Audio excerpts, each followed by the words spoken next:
क्या आप जानते हैं कि आपके भीतर 7 दिव्य ऊर्जा केंद्र छिपे हैं? ये चक्र ही आपके जीवन की ऊर्जा, शक्ति और चेतना के स्रोत हैं। लेकिन क्या ये चक्र जागृत हैं? अगर नहीं, तो आपका जीवन आधा अधूरा ही रह जाएगा। क्योंकि जब ये सातों चक्र सक्रिय हो जाते हैं, तब जीवन में अकल्पनीय बदलाव आते हैं। शरीर स्वस्थ, मन शांत और आत्मा शक्ति से भरपूर हो जाती है। आज हम आपको लेकर चलेंगे एक दिव्य यात्रा पर, 7 चक्र जागृत करने के महाप्रयोग की यात्रा। इस रहस्यमयी साधना को समझें, इसे अपनाएं और अपने भीतर छुपी अनंत शक्ति को जागृत करें। तो चलिए शुरू करते हैं। यह अद्भुत मार्ग मनुष्य के शरीर में 7 चक्र होते हैं। इन्हें सृष्टि की समस्त शक्तियां का केंद्र माना जाता है। मान्यता है कि इन चक्रों के इर्द गिर्द शरीर की ऊर्जा एकत्रित होती है। कुछ आदतों को नियंत्रित करके और ध्यान व योग की सहायता से इन चक्रों को जागृत किया जा सकता है। यदि यह चक्र एक बार जागृत हो जाए तो व्यक्ति के लिए कुछ भी असंभव नहीं रहता। मित्रों, आज की प्रस्तुति में विस्तार पूर्वक जाने की मनुष्य के अंदर 7 चक्र कौन कौन से हैं, इसका महत्व तथा प्रभाव क्या है और इसे कैसे जागृत किया जा सकता है। इससे पहले अगर आप हमारे चैनल पर करें और साथ में घंटी के बटन को जरूर दबाएं। पहला है मूलाधार चक्र। यह चक्र रीढ़ की हड्डी के सबसे निचले हिस्से के आसपास होता है। इस चक्र को कुंडलिनी का मुख्य स्थान कहा जाता है। इसका एक और नाम भौम मंडल भी है। इसका बीजाक्षर लम्ह है और यह चौकोर तथा उगते हुए सूर्य के समान स्वर्ण वर्ण का होता है। भौतिक रूप से सुगंध और आरोग्य इसी चक्र से नियंत्रित होते हैं। आध्यात्मिक रूप से यह चक्र धर्म, अर्थ, काम और मोक्ष को नियंत्रण करता है। व्यक्ति के अंदर अत्यधिक भोग की इच्छा और आध्यात्मिक इच्छा इसी चक्र से आती है, जिनके जीवन में भोग, संभोग और निद्रा की प्रधानता है। उनकी ऊर्जा इसी चक्र के आसपास एकत्रित रहती है। मनुष्य तब तक पशुवत है जब तक कि वह इस चक्र में जी रहा है। इसीलिए भोग, निद्रा और संभोग पर संयम रखते हुए इस चक्र पर लगातार ध्यान लगाने से यह चक्र जागृत होने लगता है। इस चक्र के जागृत होने पर व्यक्ति के भीतर वीरता, निर्भीकता और आनंद का भाव जागृत होता है। सिद्धियां प्राप्त करने के लिए वीरता, निर्भीकता और जागरूकता का होना जरूरी है।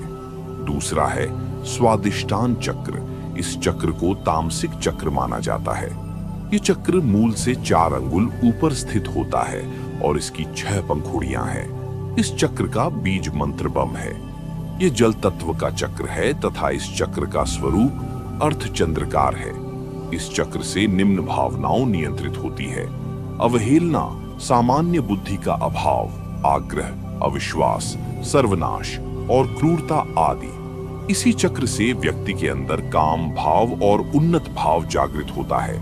अगर आपकी ऊर्जा इस चक्र पर ही एकत्रित है तो आपके जीवन में आमोद प्रमोद, मनोरंजन, घूमना फिरना और मौज मस्ती करने की प्रधानता रहेंगी। ये सब करते हुए ही आपका जीवन कब व्यतीत हो जाएगा आपको पता भी नहीं चलेगा।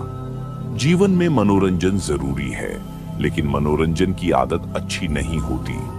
इस आदत पर नियंत्रण रखकर चक्र को जागृत कर सकते हैं। इसके जागृत होने पर क्रूरता, गर्भालस्य, प्रमाद, अवज्ञा, अविश्वास आदि दुर्गुणों का नाश होता है। दूसरा है मणिपुर चक्र। यह चक्र नाभि के ठीक पीछे रीढ़ की हड्डी पर स्थित होता है। यह चक्र 10 पंखुड़ियों वाला होता है तथा इस चक्र का बीज मंत्र रम है। इस चक्र की आकृति त्रिकोण है और रंग रक्त के समान लाल है। यह चक्र ऊर्जा का सबसे बड़ा केंद्र है। यहीं से सारे शरीर में ऊर्जा का संचरण होता है। यह अग्नि तत्व को नियंत्रित करता है और राजसिक गुणों से संपन्न है। इस चक्र से निम्न वृत्तियां नियंत्रित होती है: लज्जा, दुष्ट भाव, ईर्ष्या, सुशक्ति, विषाद, कृष्णा, मोह, घृणा, भय आदि मन या शरीर पर पड़ने वाला प्रभाव सीधा मणिपुर चक्र पर पड़ता है। जिस व्यक्ति की चेतना या ऊर्जा यहाँ एकत्रित रहती है, उसे काम करने की धुन सी रहती है। ऐसे लोगों को कर्मयोगी कहते हैं तथा ये लोग दुनिया का हर कार्य करने के लिए तैयार रहते हैं। अपने कार्य को सकारात्मक आयाम देने के लिए इस चक्र पर ध्यान लगाकर पेट से श्वास लेने से यह चक्र जागृत होती है। इस चक्र के जागृत होने से कृष्णा, ईर्ष्या, चुगली, लज्जा, भय, घृणा, मोह आदि दूर हो जाते हैं। यह चक्र मूल रूप से आत्मशक्ति प्रदान करता है।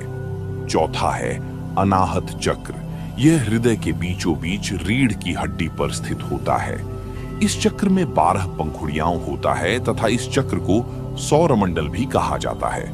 इसका आकार षटकोण है और इसका वर्ण हल्का हरा है। इस चक्र का बीज मंत्र यम है। इस चक्र से निम्न प्रकार की वृत्तियां नियंत्रित होती हैं: आशा, चिंता, चेष्टा, ममता, दंभ, विवेक, विकलता, अहंकार आदि। मानसिक अवसाद की दशा में इस चक्र पर गुरु ध्यान और प्राणायाम करना अद्भुत परिणाम देता है। आध्यात्मिक दृष्टि से यही से साधक के 7 गुण की शुरुआत होती है। इसी चक्र से व्यक्ति की भावनाओं और अनुभूतियों की शुरुआत होती है। अगर आपकी ऊर्जा अनाहत में सक्रिय है तो आप एक सृजनशील व्यक्ति होंगे और हर क्षण आप कुछ न कुछ नया रचने की सोचते होंगे। हृदय पर संयम करने और ध्यान लगाने से यह चक्र जागृत होने लगता है। खासकर रात्रि को सोने से पूर्व इस चक्र पर ध्यान लगाकर अभ्यास करने से यह जागृत होने लगता है। इसके सक्रिय होने पर कपट, हिंसा, कुतर्क, चिंता, मोह, दंभ, अविवेक और अहंकार समाप्त हो जाते हैं। इस चक्र के जागृत होने से व्यक्ति के भीतर प्रेम और संवेदना का जागरण होता है। यह चक्र जागृत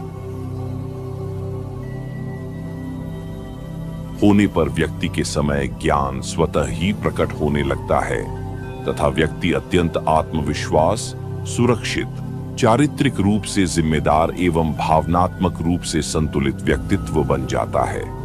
5वां है विशुद्ध चक्र। यह कंठ के ठीक पीछे स्थित होता है।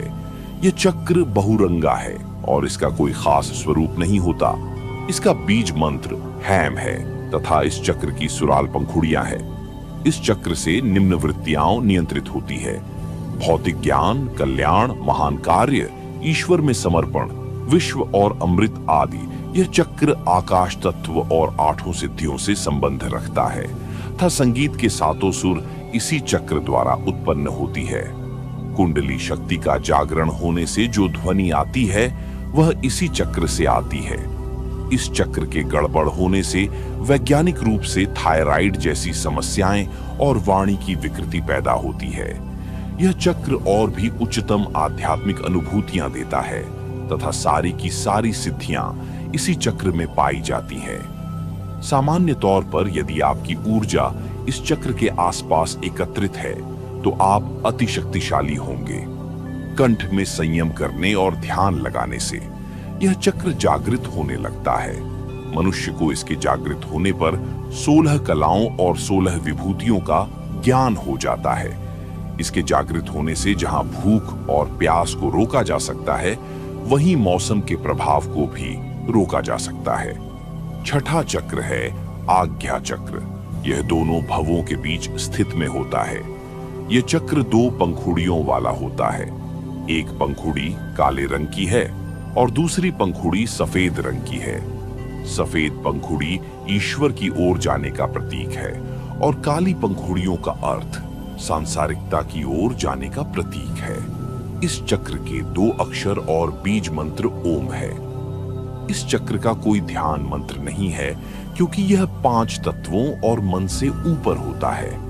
इस चक्र पर मंत्र का आघात करने से शरीर के सारे चक्र नियंत्रित होते हैं। इस चक्र पर ईड़ा, पिंगला और सुषुम्ना आकर खुल जाती है और मन मुक्त अवस्था में पहुंच जाता है।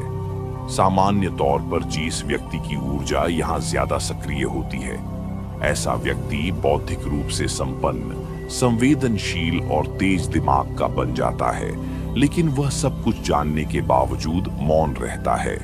घरे कुटी के मध्य ध्यान लगाते हुए साक्षी भाव में रहने से यह चक्र जागृत होने लगता है। यहाँ अपार शक्तियां और सिद्धियां निवास करती हैं। इस आज्ञा चक्र के जागरण होने से ये सभी शक्तियां जाग पड़ती है और व्यक्ति एक सिद्ध पुरुष बन जाता है। सातवां वो है सहस्त्रार चक्र। यह मस्तिष्क के सबसे ऊपरी हिस्से अर्थात जहां छोटी रखते हैं वहां पर स्थित होता है। यह सहस्त्र पंखुड़ियों वाला होता है और बिल्कुल उजले सफेद रंग का है। इस चक्र का ना तो कोई ध्यान मंत्र है और ना ही कोई बीज मंत्र। इस चक्र पर केवल गुरु का ध्यान किया जाता है। कुंडलिनी जब इस चक्र पर पहुंचती है तब जाकर वह साधना की पूर्णता पाती है और मुक्ति की अवस्था में आ जाती है। इसी स्थान को तंत्र में काशी कहा जाता है तथा इस स्थान पर सद्गुरु का ध्यान या कीर्तन करने से व्यक्ति के मुक्ति मोक्ष का मार्ग सहज हो जाता है। यदि व्यक्ति यम नियम का पालन करते हुए यहाँ तक पहुंच गया तो वह आनंदमय शरीर में स्थित हो जाता है। ऐसे व्यक्ति को संसार संन्यास और सिद्धियों से कोई मतलब नहीं रहता है। लगातार ध्यान करते रहने से मनुष्य जब मूलधार चक्र से होते हुए सहस्रार तक जागृत कर लेता है तब वह व्यक्ति परमहंस के पद को प्राप्त कर लेता है। मित्रों, मन भी एक चक्र है और मन से बड़ा कोई चक्र, कोई शक्ति नहीं। सभी धर्म एवं संस्कृतियों में यह एक विस्तृत समझ है कि हमारे जीवन में जो भी दुख या तकलीफें हैं वह हमारे अपने ही कर्मों का फल है और वैसे ही कोई भी लाभ, हानि, खुशी, प्रेम और संतुष्टता का आधार भी कर्म है। परंपरागत रीति से समाया चक्र अपने 4 भागों के साथ घूमता रहता है जो मन स्थिति के परिवर्तन का प्रतीक है। उस विशेष समयावधि में देखा जाए तो चक्र की कोई शुरुआत या अंत नहीं है।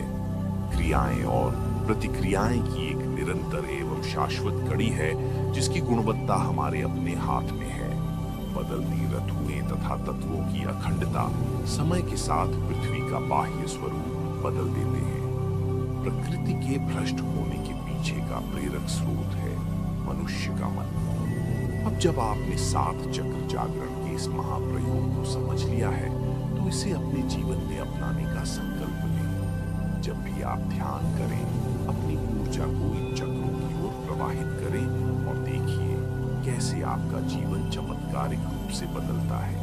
यदि आपको यह ज्ञान उपयोगी लगा तो इसे दूसरों तक पहुंचाएं, क्योंकि जब एक व्यक्ति जागता है तो संपूर्ण जगत में प्रकाश फैलने लगता है। याद रखें, शक्ति आपके भीतर ही है। इसे पहचानें, इसे जागृत करें। धन्यवाद।